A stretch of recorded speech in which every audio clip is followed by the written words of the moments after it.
this is my first time in Brazil, and my first time in South America actually. So I'm so happy to see that, the crowd is so lively, and I didn't expect, so many people to come out and watch me play. I guess I was a bit lucky to be sandwiched in between two great Brazilians.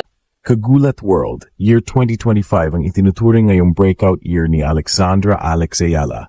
Ang taon kung saan tuluyan siyang pumutok sa pandaigdigang tennis scene bilang isa sa mga pinakabatang Pinay na nakapasok sa top tier ng Women's Tennis Association. Mula sa kanyang mga makasaysayang panalo sa Latin America at Europe hanggang sa dominanteng kampanya sa Asia Swing, pinatunayan ni Ala na kaya niyang makipagsabayan sa mga bigatin ng WTA Tour. Sa bawat torneo na sinalihan niya, kitang-kita ang maturity ng kanyang laro. Sa Guangzhou, umabot siya sa semifinals ng doubles at quarterfinals sa singles, isang performance na nagpataas ng kanyang ranking at nagbigay ng bagong respeto mula sa mga tennis analysts. Sa bawat rally, ipinapakita ni Ala ang kombinasyon ng disiplina, explosiveness, at mental composure na bihira sa isang 20 anyos. Hindi na siya tinuturing na up-and-comer lang, isa na siyang player to watch. Pagdating sa Hong Kong, hindi lang basta siya kalahok, isa siyang banta. Kasama niya sa doubles ang Taiwanese veteran na si Chan Hao Ching at ang kanilang partnership ay isa sa mga pinag-usapan sa WTA Asian Swing. Ang kanilang unang laban sa main draw ay tinuturing na potential upset match kung saan kayang ipakita ni Ala na may puso at talino siyang pambihira sa doubles court. Ngunit higit pa sa panalo, ang mas malaking kwento ay kung paano siya nag-i-evolve bilang atleta. Ang dating prodigy mula sa Rafa Nadal Academy ay naging simbolo ng modernong Filipina athlete, matapang, global-minded at determinado.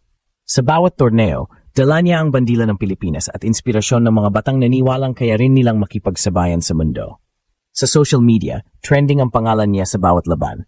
Sa mga comment section, maririnig mo ang iisang sigaw, "Proud Pinoy, proud kay Alex." Sa loob ng court, makikita mo ang bagong confidence, isang world-class player na hindi na nangimi, hindi na nagdadalawang isip. At habang papalapit sa pagtatapos ng season, malinaw ang mensahe. 2025 is the year Alex Ala arrived. Hindi na siya pang future, siya na ang present. Sa bawat palo ng raketa at sa bawat panalo, muling napapatunayan ng buong mundo na ang Pinay Pride ay buhay, malakas at handang gumulat muli. Sa susunod na taon, mas mataas ang aasahan. Pero sa ngayon, isang bagay ang sigurado, ginulat ni Alex Ala ang mundo at hindi na siya titigil hanggang maging isa sa mga pangalan na tatak sa kasaysayan ng tennis.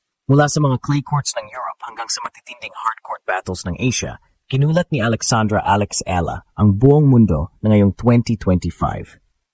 Sa edad na 20, tuluyan na niyang binuksan ang pinto ng WTA Elite at sa bawat torneo, dala niya ang karangalan ng Pilipinas. Hindi na ito tungkol sa potensyal. Ito na ang taon na pinatunayan niyang kabilang siya sa mga susunod na leader ng women's tennis. Nagsimula ang lahat sa Latin American Swing kung saan nakuha ni Alex ang isang WTA 125 title, isang milestone na nagpatunay ng kanyang kakayahan laban sa mga mas matatanda at mas karanasang kalaban. Pero hindi siya tumigil doon. Pagbalik niya sa Europe, ipinakita niya ang disiplina at precision ng isang player na lumaki sa Rafa Nadal Academy. Doon nakilala siya hindi lang bilang the girl from the Philippines, kundi bilang the fearless baseliner na kayang sumalo ng pressure at ibalik ito sa kalaban sa doble ng intensity. Pagpasok ng Asia Swing, mas lalong tumingkad ang kanyang bituin. Sa Guangzhou Open, nakapasok siya sa quarterfinals ng singles at semifinals ng doubles. Isang kampanyang nagpatunay na kaya niyang mag-multitask sa parehong events at manatiling consistent. Sa bawat laban, pinuri ng commentators ang maturity niya sa shot selection at ang composure na hindi mo aakalain sa isang 20-year-old. She plays with a champion's poise, sabi ng isang WTA analyst, isang papuring matagal ng hinihintay marinig ng mga Pinoy tennis fans. At ngayon, dumating na siya sa Hong Kong para sa huling laban ng season. Sa kanyang paglapag, dala niya hindi lang ang pag-asa ng Pilipinas, kundi ang momentum ng isang breakout campaign. Nakapasok siya sa main draw ng singles at sa doubles naman, ipinartner siya kay Chan Hao Ching, isa sa mga most experienced players ng Asia. Ang kombinasyon ng veteran experience ni Chan at youth aggression ni Ala ay nagdulot ng excitement sa tennis world. Maaring ito na ang simula ng mas malalim na doubles run para sa batang Pinay. hindi lang mga fans sa Pilipinas ang humahanga. International sports outlets gaya ng Tennis Channel at WTA Live ay nagbigay pansin sa kanyang rapid rise. Tinawag pa siyang the Asian Dark Horse with fearless fire. Sa social media, umabot sa milyon-milyon ang views ng kanyang highlights. Mula sa mga forehand winners hanggang sa mga matitinding service games. Ngayon, habang papalapit ang huling laban ng season, malinaw na hindi lang basta naglalaro si Alex Ayala. Isa siyang kwento ng pagsisikap, determinasyon at pagbabago. Mula sa batang nangangarap sa Maynila hanggang sa kinatatakutang kalaban sa WTA court, ito na ang taon na ginulat niya ang buong mundo. Kung may taong pwedeng tawaging turning point sa career ni Alexandra Ayala, walang duda, ito ang 2025. Sa loob ng 12 buwan, dinala niya ang pangalan ng Pilipinas sa mga headline ng tennis world. Hindi lang sa resulta, kundi sa paraan ng kanyang paglalaro, matapang, matalino, at may disiplina. Matapos ang breakout wins sa Latin America at Asia, dumating ang mga imbitasyon mula sa mga mas malalaking tournaments. Sa mga preseason reports ng WTA, kabilang na si Ella sa listahan ng next wave of global stars, kasabay ng mga rising names mula sa Czech Republic, USA at Japan. Pero ang kinaiba ni Alex, dala niya ang bandera ng isang bansa na bihira pang marinig sa professional tennis stage, at yun mismo ang nagbigay sa kanya ng kakaibang inspirasyon.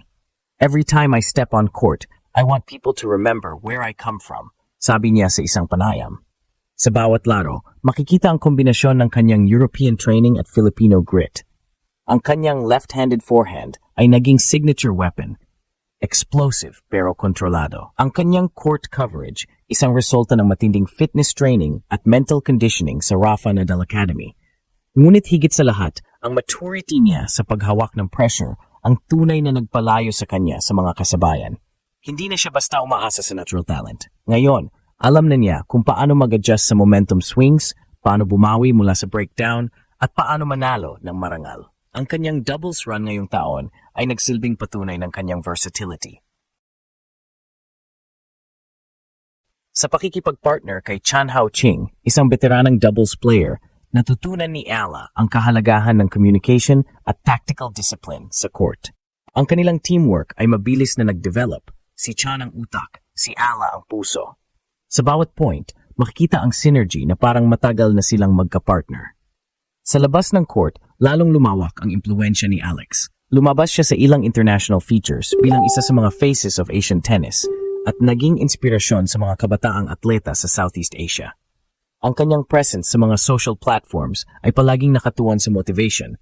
Laging may mensaheng, dream big, stay grounded. Habang papalapit ang pagtatapos ng taon, maraming analysts ang naniniwalang posibleng pumasok si Ella sa top 60 ng WTA rankings bago matapos ang season, isang makasaysayang milestone para sa Pilipinas.